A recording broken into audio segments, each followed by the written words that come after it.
Hi everybody, it's Guy with Juice Bikes. Today we're going to be going over the removal and installation of your rear wheel. Typically this is done when you receive a puncture and you need to change the tube. Today we'll be using a CrossCurrent S2. All of these steps will be similar with all of our bike models. These are the tools you will need for your rear wheel removal.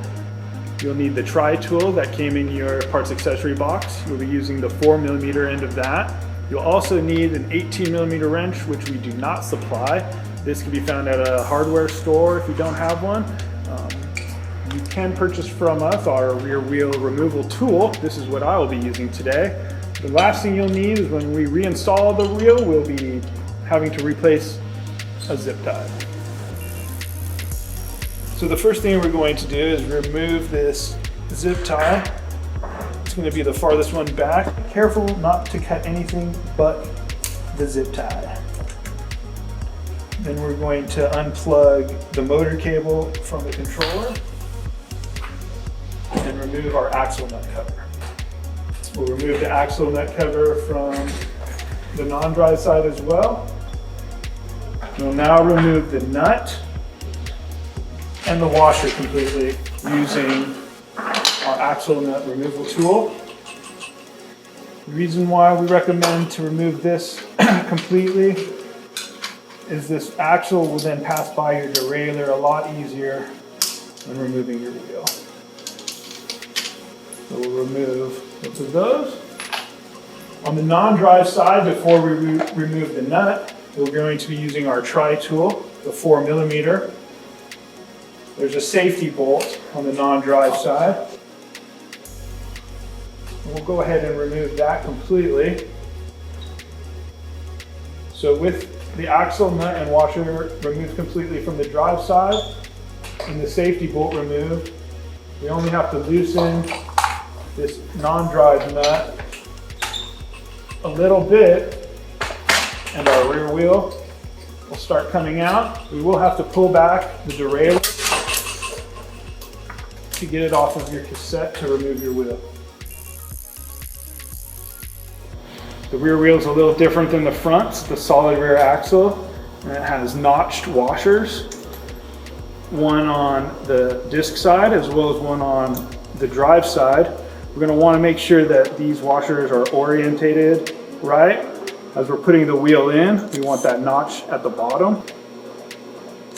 This is going to be the setup for the CrossCurrent bikes. Some RCS bikes might have a spacer here, and this notched washer will actually be on the outside of the dropout. For the CrossCurrent, it runs on the inside. If your RipCurrent has it on the inside, that's okay as well. The install of the rear wheel can be a little tricky in that we have to get the derailleur and the chain wrapped around our cassette, not interfering with our motor cable at all. We'll rotate that on one of the lowest cogs, pull our wheel up into place. This is where we have to make sure the rotor is going to go in between the brake pads. We're going to want to try not to touch the rotor with our hands so we don't contaminate it with any hand grease. As we insert our wheel into the dropout, we'll have to line up the rear rotor into the brake pads. And the wheel should slide in. At this point, I'm using my knee to hold the wheel in place. You guys possibly just use the ground and gravity as your friend. You might need a friend to help. We can take our safety bolt, rotate our little teardrop washer, insert that safety bolt. That doesn't need to be completely tightened. That will hold it in place. You'll be using your 4mm to just get that in. You don't need to tighten that all the way. That's going to hold the wheel in place for us right now. So we have our wheel in. Now we need to redo our drive side. So we're going to get our nut and our washer. We're going to put washer on our motor cable and our nut. And we'll feed these on. We're going to go ahead and tighten that one. We just really want to make sure our rear wheel is solid and up in that axle all the way. Like I said, if you're doing this on the ground, gravity should be forcing the frame over that axle. We'll go ahead and tighten that. We'll come to our non-drive side. We're going to go ahead and tighten that nut. Both axle nuts are secure with our 4mm tri tool. We can replace that axle nut cover. Then we'll come back over to our drive side. We need to feed on our axle nut cover back over our motor cable.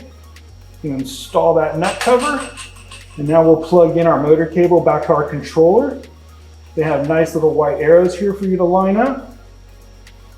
That should go in pretty easy. Sometimes they won't go quite in all the way. You might need to give them an extra little push, but we'll have that installed. And then last, we'll be replacing that zip tie.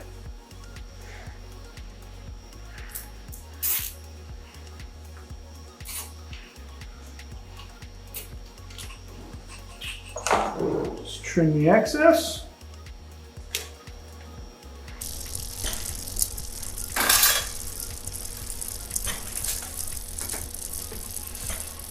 And your rear wheel is installed.